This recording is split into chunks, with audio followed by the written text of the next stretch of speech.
नमस्कार। श्रांजलि चैनल में आप सभी प्रबुद्ध जनों का हार्दिक अभिनंदन है, स्वागत है। मैं हूं विनोद वर्मा दुर्गेश। आज फिर उपस्थित हूं आपके समक्ष छंद कक्षा में मात्रा गणना के साथ में। वीडियो शुरू करने से पहले आपसे निवेदन, अगर आप इस चैनल पर नए हैं तो इस चैनल को पहले सब्सक्राइब कर दीजिए ताकि आपको छंद कक्षा से संबंधित सारी की सारी वीडियो समय पर मिल सके और आप उससे लाभ उठा सकें, सीख सकें। आइए शुरू करते हैं आज की वीडियो छंद कक्षा, जिसके अंतर्गत हम सीख रहे हैं मात्रा गणना। अब हम बात कर रहे हैं लघु स्वर की, यानी एक मात्रा, मतलब किन वर्णों में एक मात्रा लगती है, किन स्वरों में एक मात्रा लगती है। तो वो है अ, इ, उ, री। इन चार वर्णों में लघु स्वर है ये और एक मात्रा लगती है। इसके अलावा जो चंद्र बिंदु वाले स्वर हैं, बात याद रखें, चंद्र बिंदु, जो चंद्र बिंदु वाले जितने भी स्वर हैं वो भी एक मात्रा वाले वर्ण होते हैं, स्वर होते हैं। ये बात आपको याद रखनी है। मतलब अ, इ, उ और री, ये तो चार वर्ण हैं ही, चार स्वर हैं ही, जिनकी मात्रा एक रहती है। इसके अलावा किसी भी स्वर के साथ में अगर चंद्र बिंदु आपको दिख जाता, मिल जाता है, तो वहां पर उसकी गिनती, उसकी मात्रा एक रहेगी। ये बात आपको याद रखनी है। आगे बात करते हैं हम दीर्घ स्वर की। दीर्घ स्वर यानी दो मात्राएं। दो मात्राएं कहां पर होती हैं, कौन कौन से वो स्वर हैं, कौन कौन से वो वर्ण हैं, आइए देखते हैं। आ, ई, उ, ए, आई, ओ, औ, अंग, अह। ये जो है दीर्घ स्वर कहलाते हैं और इनकी मात्रा दो के रूप में गिनी जाती है। ये आप याद रखें। इसके अलावा दो मात्रा वाले कौन से स्वर हैं या व्यंजन हैं, वो भी हम देख लेते हैं। इसके अलावा जो व्यंजन हैं, व्यंजन क से लेकर के य तक जितने भी हमारे व्यंजन हैं, उनको भी हम क्या है, दीर्घ स्वर में गिनते हैं। ये बात आपको याद रखनी है। कैसे, जो इनकी मात्राएं होंगी वो आगे हम देखेंगे।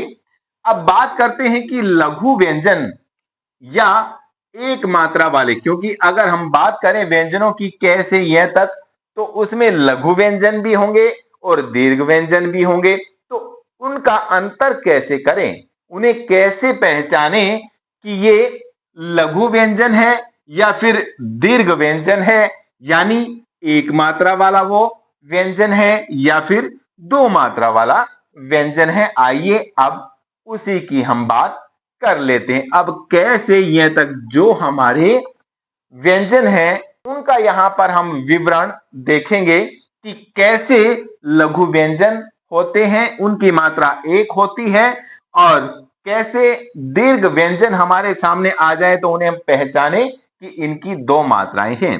सबसे पहले हम बात करते हैं क, जो हमारा पहला व्यंजन है क। अब कै को अगर हम देखें तो आप देखेंगे क हलंत होता है, क्योंकि ये व्यंजन है और व्यंजन के साथ में हमेशा स्वर निहित रहता है, जुड़ा रहता है। तो जब हम इसको तोड़ते हैं तो देखते हैं कि कै के साथ में अ जुड़ा रहता है। अब ये क्या है, एक मात्रा वाला वर्ण है। क्यों? क्योंकि इसके साथ कोई भी मात्रा नहीं है। क्यों? क्योंकि हम यहां पर जो बात कर रहे हैं अ, क्योंकि यहां पर क के साथ में अ स्वर जुड़ा हुआ है और यहां पर अ स्वर जो है लघु स्वर है, एक मात्रा वाला है और ये हलंत है, आधा है अपने आप में, इस पे कोई भी मात्रा नहीं लगी हुई, इसलिए इसकी जो मात्रा गिनती होगी, मात्रा भार होगा, वो 1 होगा। जैसे आगे लिया है की, अब इसको हम तोड़ करके देखते हैं। क हलंत रहेगा और छोटी ई की मात्रा है तो छोटी ई रहेगी, तो छोटी ई आपने देखा होगा यहां पर, ये भी क्या है, लघु स्वर है, एक मात्रा यहां पर रहेगी, हमें तोड़ करके देखना है। अब आगे देखें कु। अब कु में क्या है, के हलंत है और उ यहां पर दिया गया है, तो उ क्या है, ये भी लघु स्वर है, मतलब एक मात्रा यहां पर रहेगी। इसके बाद अगर बात करें हम क्री, क्री में कै हलंत रहेगा और उसके साथ में री स्वर जुड़ा हुआ है, और री की बात करें तो री जो है लघु स्वर है, एक मात्रा वाला है, तो इसकी भी एक मात्रा होगी। ऐसे आपको पहचानना है कि कौन सी मात्रा के साथ में कौन सा स्वर जुड़ा हुआ है। तो अगर वो लघु व्यंजन है तो उसे हम एक मात्रा के रूप में चिन्हित कर देंगे। अब बात करते हैं दीर्घ व्यंजन, यानी जहां पर 2 मात्राएं होती हैं। अब 2 मात्राएं कहां पर होती हैं, जैसे हमने का लिखा, यहां पर हम दीर्घ की बात कर रहे हैं आ, तो यहां पर देखें के हलंत है और आ साथ में जुड़ रहा है, तो मतलब कौन सा स्वर यहां पर उच्चरित हो रहा है, दीर्घ स्वर निकल करके आ रहा है आ। अब दीर्घ स्वर यानी 2 मात्राएं, तो यहां पर आ निकल करके आ रहा है, तो सीधा सा स्पष्ट यहां पर मात्रा कौन सी होगी, 2 मात्राएं यहां पर हो जाएंगी। ऐसे ही आगे देखें हम की। अब की में क्या है, क हलंत है और ई बड़ी है, बड़ी मात्रा है भाई, यहां पर ये बात ध्यान रखनी है। तो बड़ी मात्रा है तो ई अगर देखें, ई क्या है, दीर्घ स्वर, दीर्घ स्वर यानी 2 मात्राएं, तो यहां पर 2, इसकी मात्रा गणना 2 रहेगी।